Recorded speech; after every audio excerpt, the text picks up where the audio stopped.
Graça e paz a todos os irmãos em Cristo Jesus, o nosso Senhor. Irmãos amados, neste momento tem uma mensagem da parte de Deus para você, que está registrado no Evangelho segundo escreveu João, capítulo 6, versículo de 15 a 21, onde narra um dos sinais maravilhosos de Jesus, que ele anda sobre as águas. Amém? Vamos ler? Diz assim: sabendo, pois, Jesus que haviam de vir arrebatá-lo para o fazerem rei, tornou a retirar-se ele só para o monte. E quando veio a tarde, os seus discípulos desceram para o mar. E entrando no barco, passaram o mar em direção a Cafarnaum, e era já escuro, e ainda Jesus não tinha chegado ao pé deles. E o mar se levantou, porque um grande vento assoprava. E tendo navegado uns 25 ou 30 estádios, viram a Jesus andando sobre o mar, e aproximando-se do barco, o temeram. Porém ele lhes disse: sou eu, não temais.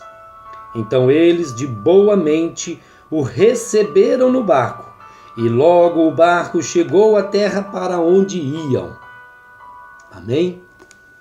Meus amados irmãos, nós estudando a palavra de Deus, e mais especificamente o Evangelho de João, nós vemos que o evangelista João escreveu para mostrar à igreja daquela época, a alguns irmãos daquela época, que Jesus Cristo veio e ele é o Filho de Deus. O objetivo de João escrever este evangelho, relatando vários milagres, vários sinais, é para mostrar que Jesus é Filho de Deus, mostrando assim a divindade de Jesus. Porque naquela época, irmãos, havia um grupo grande de pessoas convertendo, a igreja estava emergindo, porém, dentro da igreja havia um grupo de pessoas que não acreditavam que Jesus era o Filho de Deus. Não acreditava que Jesus era homem e que Jesus era homem e Deus, com duas naturezas. Então, por isso que lá no Evangelho de João, capítulo 20, versículo 31, ele diz: estes sinais, deixa eu ler aqui, capítulo 20, verso 31. Estes, porém, sinais foram escritos para que creiais que Jesus é o Filho de Deus, e para que, crendo, tenhais vida em seu nome. Meus amados irmãos, nós sabemos que Jesus é o único caminho, a verdade e a vida. Ninguém vem ao Pai a não ser por Jesus. Amém? Mas esse texto que nós lemos no Evangelho de João, onde o evangelista narra que Jesus andou sobre as águas, é um texto muito importante e muito interessante, pois o texto nos mostra que pouco tempo antes deste milagre acontecer, Jesus tinha realizado um grande milagre. Jesus tinha realizado a multiplicação dos pães. Jesus tinha alimentado aproximadamente umas 20.000 pessoas. E o povo ficou maravilhado disso. O povo viu que realmente este era um homem de Deus, que realmente ele era o Filho de Deus. Porém, passou pela cabeça de alguns judeus daquela época e tramaram aclamar a Jesus como rei. Só que o objetivo de Jesus, ele veio para morrer na cruz do Calvário para nos salvar. Ele não veio para ser aclamado como rei nesse mundo, fisicamente falando. Ele veio inaugurar um reino eterno, um reino celestial. Mas Jesus, sabendo isso, e os evangelistas Mateus, Marcos e o evangelista João comprova isso, que Jesus tinha um conhecimento sobrenatural, porque em Marcos 6, versículo 45, diz que o motivo pelo qual Jesus despede o povo, despede os seus discípulos para ir na frente, é que ele sabia, ele tinha o conhecimento que algumas pessoas queriam aclamá-lo como rei. E com isso ia desviá-lo da sua missão, porque ele ainda não tinha morrido na cruz do Calvário para nos salvar. Irmãos, vamos meditar nisso. O texto diz que Jesus despedindo, isso está lá no versículo 16, que Jesus despedindo os seus discípulos, subiu ao monte para orar. Por que ele subiu ao monte para orar? Porque Jesus, ele era verdadeiramente homem e verdadeiramente Deus. Ele tinha a natureza humana e tinha a natureza de Deus, porque é o Deus encarnado. Lá no primeiro versículo de João já diz que no princípio era o Verbo, e o Verbo era Deus, e o Verbo estava com Deus. E o Verbo se fez carne e habitou entre nós. E esse Verbo é Jesus Cristo. Mas acompanhe aqui comigo, irmãos, no capítulo 6, no versículo 17, que diz assim: e quando veio a tarde, ou melhor, no capítulo 16, no capítulo 6, no verso 15, diz assim: sabendo, pois, Jesus que haviam de vir arrebatá-lo para o fazerem rei, tornou a retirar-se ele só para o monte. Então, os evangelistas são unânimes em afirmar que ele sabia dessa trama dos judeus em aclamá-lo como rei. E a atitude de Jesus é qual? É ir para o monte. E eu quero abrir um parênteses aqui, irmãos. Quantas pessoas, quantos pregadores que começaram sem fama nenhuma e agora pregam, falam a palavra de Deus com eficiência e as pessoas o aplaudem e as pessoas querem colocá-lo num ponto mais alto, dizendo: esse é o cara, esse é o pregador. Irmãos, vamos vigiar com relação a isso, porque nesse texto aqui, nesse versículo, Jesus tinha feito um milagre, estava cumprindo a sua missão aqui na terra, e alguns daqueles ficaram maravilhados com os milagres que Jesus operara e que queria aclamá-lo como rei. Não permita, você que é pregador da palavra, que elogios, que palmas, que não permita que eles te coloquem no lugar de Deus. Quando você sentir que eles estão te elogiando demais, quando eles estão te aplaudindo demais, estão desviando o foco, que é para dar glória a Deus, a Jesus, estão dando glória para o homem. E na Bíblia diz que quando se dá glória para o homem, morre, é comido de bicho. E vamos aprender com Jesus nesse episódio. Quando acontecer isso, corramos aos pés de Jesus. Porque quando a gente busca a Deus em oração, seja no monte, seja no seu quarto, seja na sua casa, você está mostrando a sua humildade diante de Deus. Você está mostrando a sua necessidade da misericórdia de Deus. Porque Jesus próprio disse: sem mim nada podeis fazer. Sem Jesus na nossa vida, irmãos, nada podemos fazer. Se não fosse a misericórdia do Senhor, se não fosse o amor de Deus, nós não estaríamos aqui.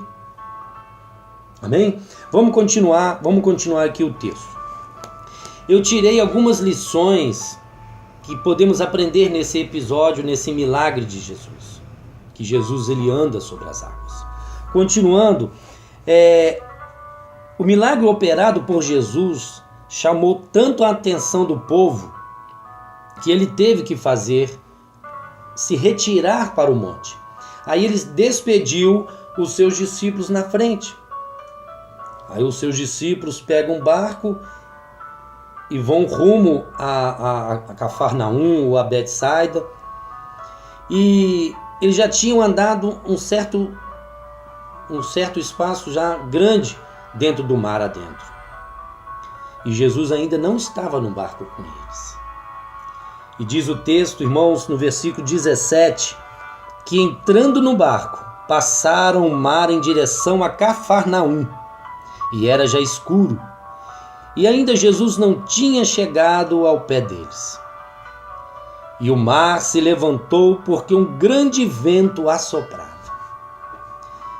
Jesus, ele queria ensinar e mostrar também o seu poder para os discípulos.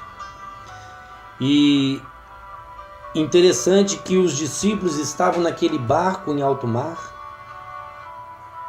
e o vento começou a se tornar forte. Eles começaram a se atemorizar. E interessante que o que nos faz lembrar isso? Quando Jesus não está presente na nossa vida. Aí as dificuldades começam a se levantar, o vento começa a soprar sobre o barco da nossa vida e a gente começa a ficar com medo. Esse vento vai me destruir, essa dificuldade vai me destruir. Mas sabe, irmão, que Jesus está a caminho. Amém? Jesus está a caminho da vitória, da sua vitória. Jesus está a caminho para entrar no seu barco.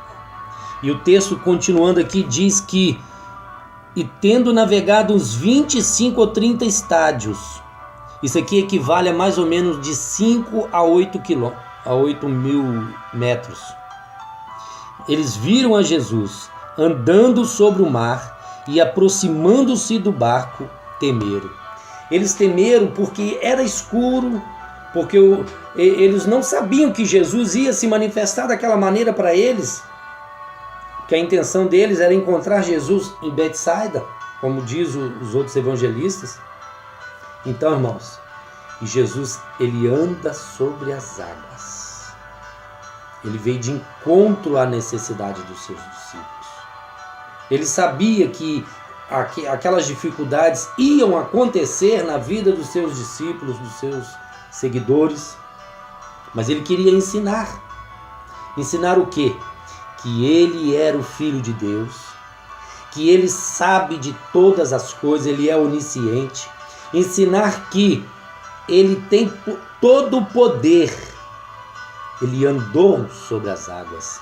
Ele desafiou, irmãos, a lei da gravidade.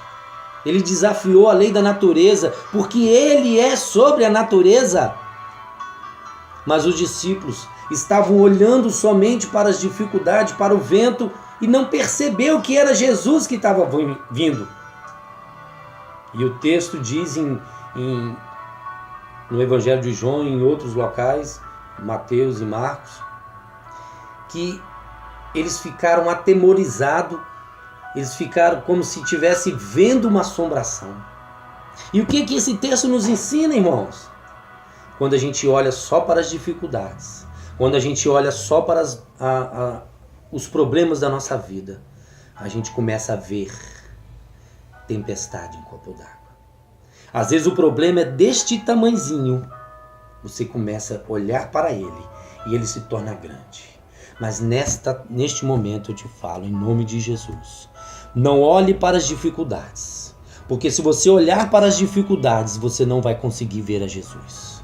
Você não vai conseguir ver Jesus vindo ao seu encontro para te dar a vitória, irmão. Amém? E o texto diz que os discípulos, quando viram alguém vindo em direção a ele, eles temeram e pensando que era transformação, que era uma assombração. Não faça tempestade em copo d'água. Olhe para Jesus, nosso autor e consumador da nossa fé.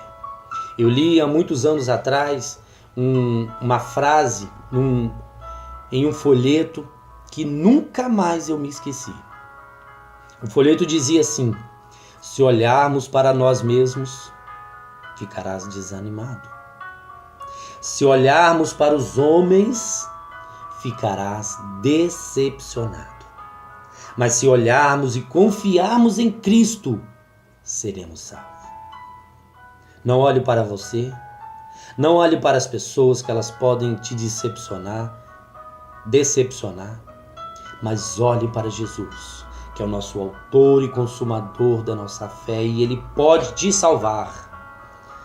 E Ele multiplicou os pães, Ele alimentou a multidão, Ele pode fazer todas as coisas, Ele é sobre todas as coisas, e Ele está vendo a tua dor. Amém? Continuando aqui, no verso 20, Jesus disse assim para eles: porém Ele lhes disse, sou eu, não temais. Amém? E quando eles ouviram a voz de Jesus, eles reconheceram que era Jesus. Amém?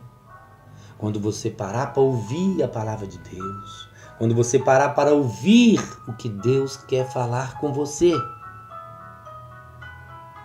você não vai temer. Você não vai ter medo das aflições. Por quê? Porque a Bíblia diz: se fores frouxo no dia da angústia, a tua força será pequena.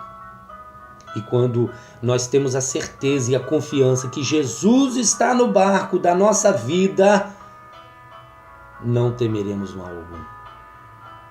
Aí, aquelas grandes dificuldades que estavam em nossa mente, elas vão ser desfeitas, porque os discípulos estavam pensando que era uma assombração, estavam no meio da dificuldade e pensavam que era uma assombração que vinha ao lado dele, em direção a eles. E Jesus vem ao seu encontro nesse momento. Creia em Jesus, creia na sua palavra, creia que Deus está no controle da situação. Amém? Vamos continuar aqui. No versículos 16 e 17, nós concluímos que sem Jesus em nosso barco não dá certo. Amém? Sem Jesus em nosso barco não dá certo. Se Jesus não tiver misericórdia de nós, se Jesus não estiver conosco, o que será de nós? Que Deus venha falar mais e mais em teu coração. Mas vamos continuar aqui no verso 20 e 21, que diz assim: porém ele lhes disse, sou eu, não temais. Então eles de boa mente o receberam no barco, e logo o barco chegou à terra para onde eles iam. Ou seja, quando Jesus entra no barco da nossa vida, Ele leva o barco. Ele leva a nossa vida. Ele dirige nossos passos. Ele dirige a nossa vida. E o texto diz que eles chegaram no seu destino. Fisicamente falando, o seu destino era Betsaida, era Cafarnaum, porque eles estavam indo para lá. E o nosso destino nós entendemos, espiritual, não é aqui. O nosso destino é o céu, o nosso destino é a mansão celestial, o nosso destino é viver com Jesus eternamente. E muitas dificuldades vão aparecer nesse mundo para nos tirar desse foco. Mas vamos deixar Jesus estar conosco, vamos deixar Jesus estar em nosso barco, para que Ele nos conduza ao destino correto, ao nosso alvo, que é a eternidade. Amém? Para terminar, eu quero orar pela sua vida. Talvez você está olhando para as dificuldades, talvez você está olhando para o vendaval que se levantou contra você, talvez você esteja olhando para si próprio e está desanimado, olhando para os homens e está decepcionado, mas Jesus é a solução. Jesus é o Filho de Deus, Ele é o Todo-Poderoso e Ele pode abençoar a sua vida. Amém? Oremos. Senhor meu Deus, abençoa todos esses ouvintes que ouviram esta mensagem, que eles sejam fortalecidos na tua graça, que a fé seja aumentada neste momento, que eles possam entender que só Jesus em nosso barco nós vamos ter um destino seguro, que é a eternidade. Abençoa esse pai de família, abençoa esta família, abençoa cada um que está ouvindo esta mensagem. Em nome de Jesus. Amém. Graças a Deus. Deus abençoe os irmãos em Cristo Jesus, o nosso Senhor. Amém.